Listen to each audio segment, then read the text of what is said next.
তুমি কাপুরুষ। কথা তো ছিল মুসলমানের আখলাক দেখে, মুসলমানের চলন বলন দেখে মুশরিক বেঈমান ইসলামের দিকে আসে। আজ আমরা মুসলিম হয়ে আল্লাহর দয়া, আল্লাহ আমাদের মুসলমান মা বাবার ঘরে জন্ম দিলেন।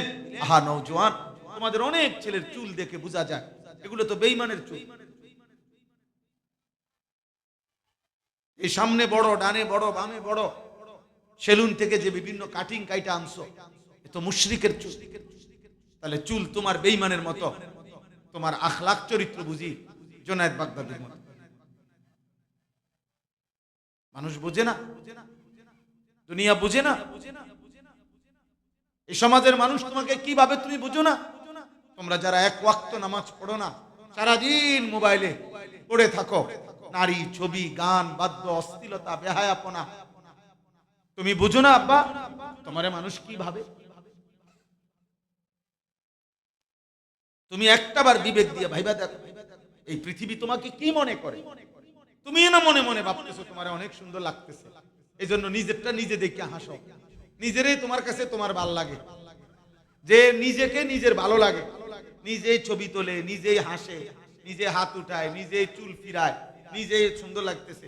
বিশ্বাস করো বাবা, তাকে পৃথিবীতে পাগল বলে, তার সিরালোক বলে।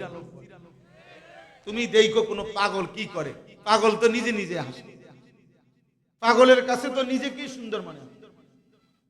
আমি নিজে পাবনা পাগলা গারদে আমি মাহফিল করতে গিয়া দেখতে গেছিলাম একদিন আসরের পরে।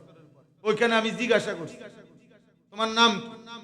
পাগল এই এর ভিতরে, সেলের ভিতরে হয় কইতেছে আপনি আমার চিনেন না, আমি তো রবীন্দ্রনাথ ঠাকুর। হ্যাঁ বলতেছে, তাহলে বুঝা গেল সে কি পাগল না? হ্যাঁ নিজে হাসতেছে নিজেই। তাইলে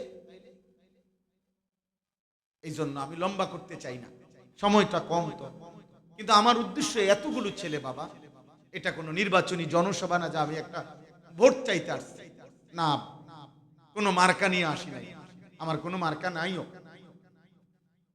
অতএব আমি প্রত্যেকের কাছে অনুরোধ করছি, আপনারা যারা বাবা আছেন প্রত্যেকেই, বাবা, ভাই, পর্দার আড়ালের যে সমস্ত মা বোন আছেন, মা আমার, বোন আমার, বাবা, আমরা সবাই মিলে আমাদের আত্মসমালোচনা, আমাদের এতটুকু অনুভূতি, আমার বিবেক চোখ বন্ধ করে 1 মিনিট প্রত্যেকে প্রত্যেকের জায়গায়, রাত্রি হলো, ঘুমের আগে হলো, 1 মিনিট হইলো ভাইবেন, বল তানজুর নাফসুম মা কদ্দামাত লিগাদ। আল্লাহ তাআলা বলছে বান্দা তুমি ভেবো, তুমি ভাইবো, আজকের দুনিয়া থেকে, আজকের দিনে আগামী কালকের আখিরাতের জন্য তুমি কি পাঠিয়েছো। হিসাব মিলাও বান্দা, আজকের দিনে 5 ওয়াক্ত নামাজ চলে গেছে, তুমি পড়ছো কয় ওয়াক্ত পড়ো নাই? 365 দিনে, খোদার 1 বছরে কোনদিন একদিনও ফজরের নামাজ পড়লো না, এটা মুসলমানের বাচ্চা। তোমরা যারা এমন মানুষ, এই বাবা, যাদের কপালে একদিন, একটা পূর্ণ বছর 365 দিনে কোনদিন ফজরের নামাজ পড়লো না, তুমি মানুষের বাচ্চা, অসভ্য, তোমার মতো নিকৃষ্ট বেয়াদব গাদ্দার আসমানের নিচে জমিনের উপরে কোন জানোয়ার তো এত বড় গাদ্দার হয়, কোন জানোয়ার তো এত বড় অকৃতজ্ঞ হয় না। একজন মানুষ যে এত বড় কায়নাত, এত বড় আসমান ও জমিনের কোটি কোটি নিয়ামত দিয়ে যে রব প্রতি মুহূর্তে পালন করছেন, সেই রবকে, সেই মালিককে, পালন কর্তাকে যে একটা সাজদা দেয় না, তুই বেটা মানুষের বাচ্চা না বেটা, জানোয়ার তো বেটা, তো নিকৃষ্ট না বেটা, কুত্তা বিলাই তো এত খারাপ হইতে পারে না বেটা। একটা কুকুরকে জিজ্ঞাসা করো, বেনামাজি ছেলে, এই বাবা একটা কুত্তারে জিগাও যে কুত্তা তুই সেজদা দিলি না কেন? কুত্তা বলবে আমাকে আল্লাহ সেজদা দিতে বলে নাই, এই জন্য দেই নাই। তোকে বলছে দিতে, কুকুরকে আল্লাহ সেজদা দিতে বলছে, কুকুরের উপরে সেজদা আছে, এই জন্য সে সেজদা দেয় না। ওকে তো নামাজ পড়তে বলে নাই আল্লাহ। কেন আল্লাহ কোরআনে বলছে বালহুম আদাল? আল্লাহ মানুষকে বলছে জানোয়ারের চাইতে নিকৃষ্ট, কেন বললো? কারণ তার ভিতরে কুকুরের আখলাকও নাই। আল্লাহ বলছে তার ভিতরে শুকরের আখলাকও নাই। এই জন্য বলছে বালহুম আদাল, ও জানোয়ারের চাইতে নিকৃষ্ট। কারণ কোন জানোয়ার এই জন্য গোলামি করে না, এই জন্য সেজদা করে না যে তাকে আল্লাহ বলে নাই। আমাদেরকে বলছে আমাদের সকলের উপরে নামাজ ফরজ, কথা বলে না?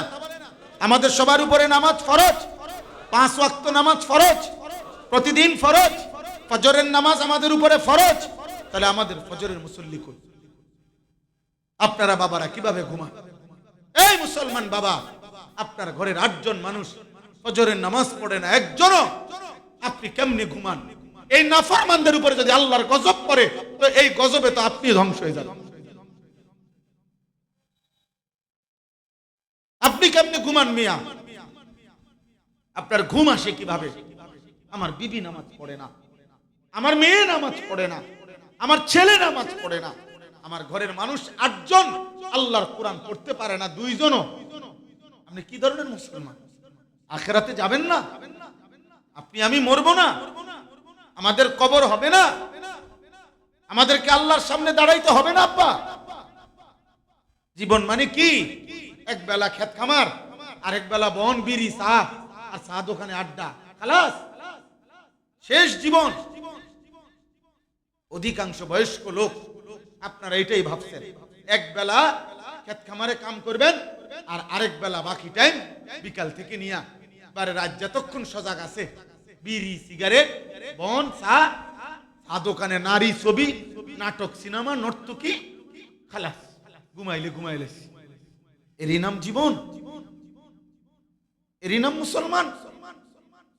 মরতে হবে না আমাদেরকে?